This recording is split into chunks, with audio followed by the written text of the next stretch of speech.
Hello, my name's Louise. Were you expecting to see Reverend Helen? Well, I'm working with Reverend Helen this term, and she asked me if I'd like to do an assembly for you, and I said yes. So here I am. And this term you're thinking about trust. And when I say the word trust, I wonder what comes to mind. Do you know that every day you trust in a lot of different things?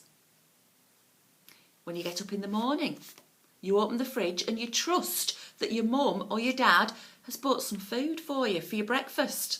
Otherwise you're going to go hungry. And when you get in the car to go to school, you trust that it's not going to break down halfway there. And at the end of school, you trust that your mum or your dad or grandma or granddad will be there to pick you up. And the reason that you trust them is because of everything that they've done for you, now and in the past. When you were a baby, they fed you because you couldn't feed yourself.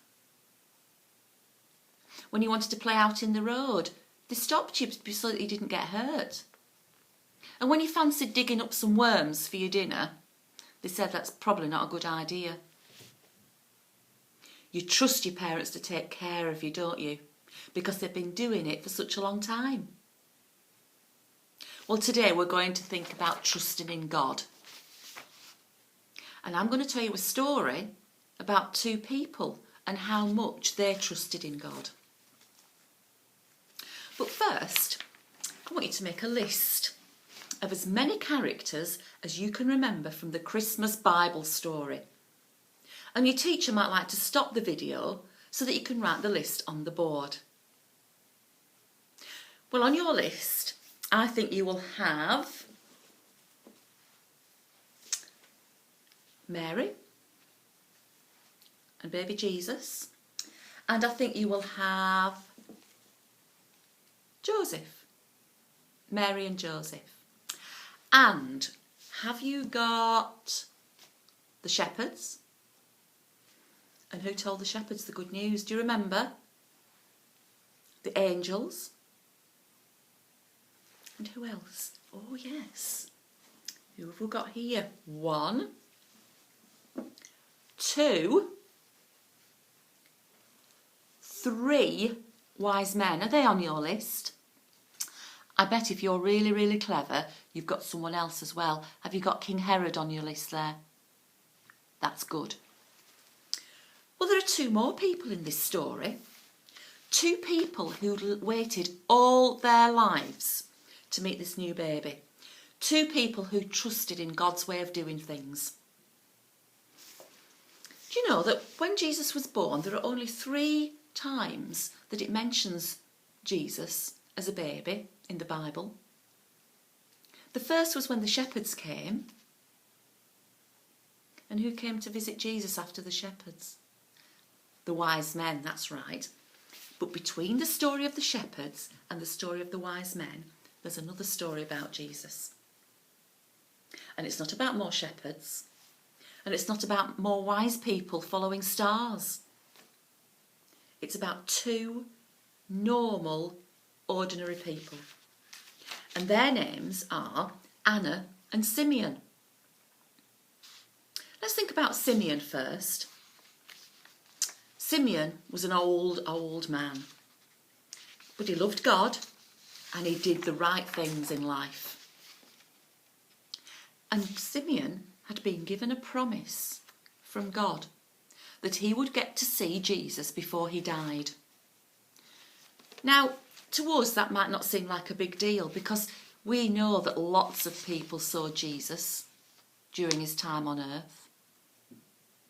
But before Jesus was born, the world was a different place. And this baby would be the Son of God. So one day, Simeon was walking around the temple and he was watching as people brought in their new babies to be dedicated to God. Every firstborn baby boy had to be brought to the temple and dedicated to God.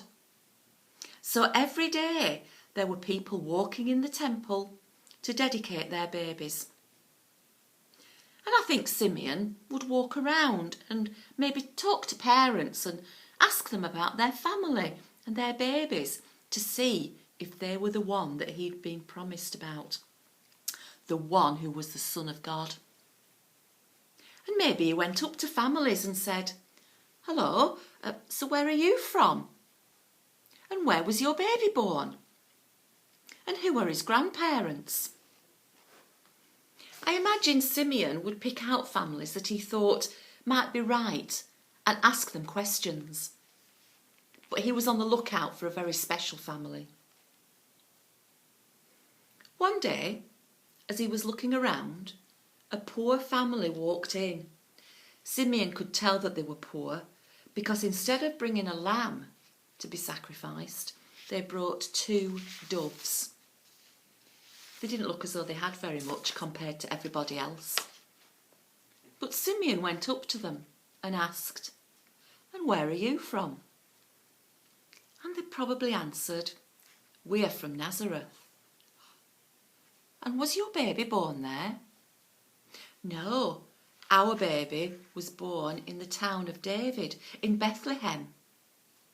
"In Bethlehem? So is he from King David's family?" "Yes." And as they talked, Simeon realised the promise God made to him was coming true at that very moment. Simeon held this little baby, just a little over a month old, in his arms. Simeon was looking into the face of Jesus. And as Simeon was talking, Anna walked over.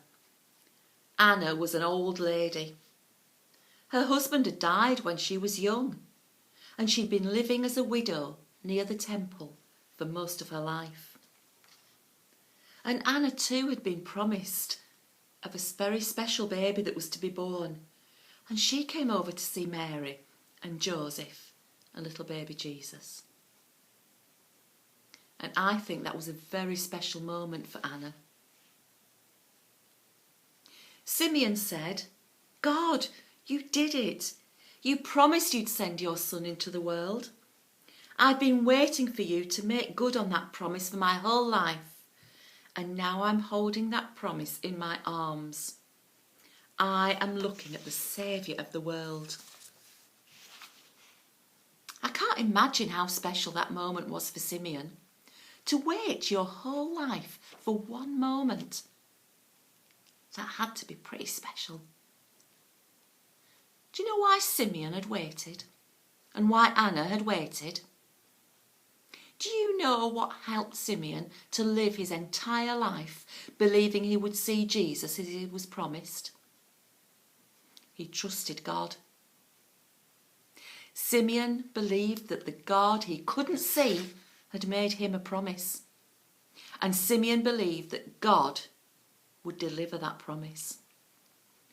Simeon and Anna had faith and trust in God. Faith means knowing what God has done already for us and believing that he'll continue to take care of us in the future. And putting our faith, our hope and our trust in God is one of the best things we can do. We can put our faith in God. And even though we can't see him, we can be sure that he's working all things together for our good. Let's say together the prayer that Jesus taught us. Our Father in heaven, hallowed be your name. Your kingdom come. Your will be done on earth as in heaven. Give us today our daily bread. Forgive us our sins as we forgive those who sin against us.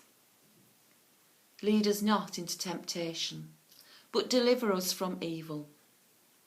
For the kingdom, the power, and the glory are yours, now and forever. Amen. I've really enjoyed doing this little assembly for you. I hope that sometime in the next term In a few weeks maybe, I'll be able to come into school and meet you all. Bye.